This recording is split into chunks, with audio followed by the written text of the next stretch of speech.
top 10 worst strikers in the world right now. 10. Alvaro Morata. In the next 23 games, however, he scored only 5 goals and created 2 assists. This isn't really a great return from someone who cost Chelsea their club record transaction. Antonio Conte's over-reliance on him means that he isn't really getting a breather that a long season requires. As a result, he is suffering. 9. Romelu Lukaku. In the 6 games that he had played against the top 6 sides, he failed to score a single goal against them.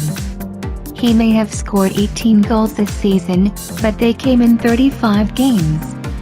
For someone who cost £75 million, that is simply not good enough.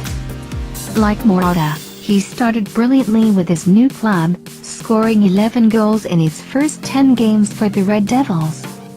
Since then, however, he has only found the net 7 times in 25 games. It seems as though the blast of goals in the beginning can be regarded as premature colour. 8. Gabigol. He joined in Inter in the summer of 2016 amid much fanfare. However, it was in February 2017 when he scored his first goal for the Italian club. And that was it, as that was the last time he found the net in competitive football, even though he played half of the season on loan for Benfica. Ever since he was bought by Inter, he couldn't start a single match from the starting as he was restricted to only bench appearances. This is why he isn't ranked higher on this list, as there is an argument to be made about the lack of chances. 7. Andre Silva.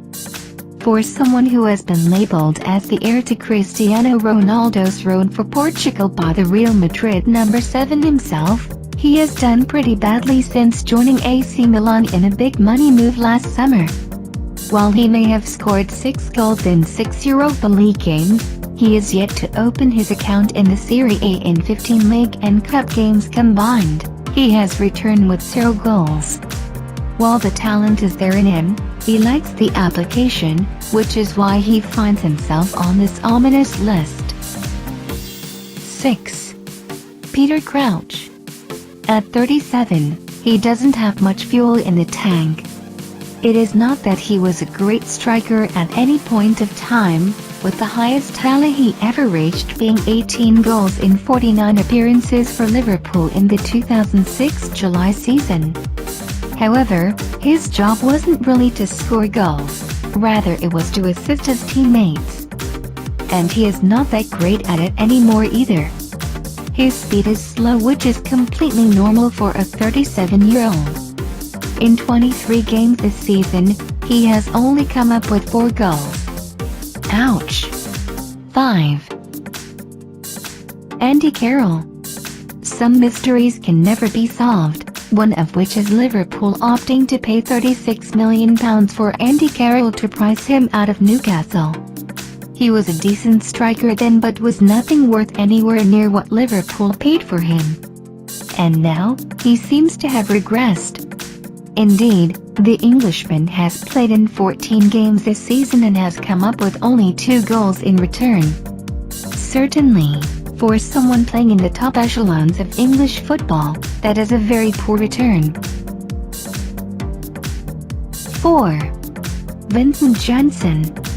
For someone who scored 31 goals in 49 games in all competitions for AZ, Janssen came to Tottenham with a lot of hopes and expectations placed on his shoulders. And he returned it with nothing but disappointment.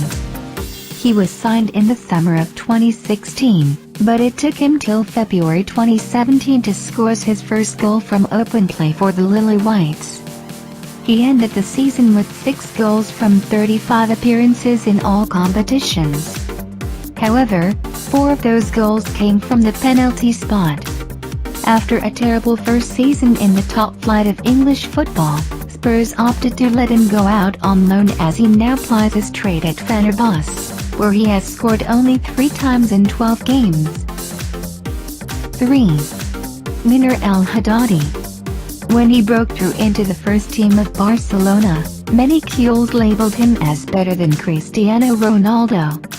However, his fall from grace has been almost fascinating. After being let go by Barcelona, he is now playing for Alaves. Alaves are known for their ability to groom talented players. Look at Marcos Llorente and Theo Hernandez, but even there, the young Spaniard hasn't been able to turn any screws. Indeed, in 22 appearances for the Spanish outfit, he has scored only 8 goals, 4 of which came in Copa del Rey. In the league, he scored 4 goals in 19 games, something that isn't too great for a striker. His ability to stay on side and hold up the play has also been questionable. 2. Michy Batshuayi. In his 24 appearances for the Blues, he scored only 10 goals, out of which 2 came in the league from 12 appearances. One could argue that he didn't get enough chances, but even during Diego Costa's constant flirtation with the Chinese league last year, he couldn't cement a starting spot at the Bridge. He scored only 5 times in 20 appearances last season, of which he started only 1 game.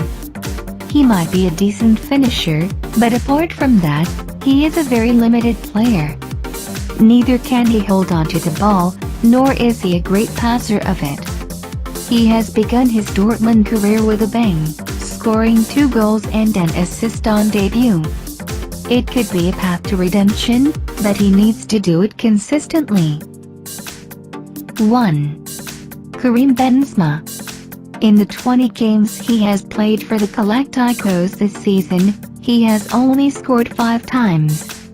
Much of the scoring responsibility has always been on Cristiano Ronaldo, with the Frenchman in a support role, but even then the number of easy chances that he misses is unforgivable.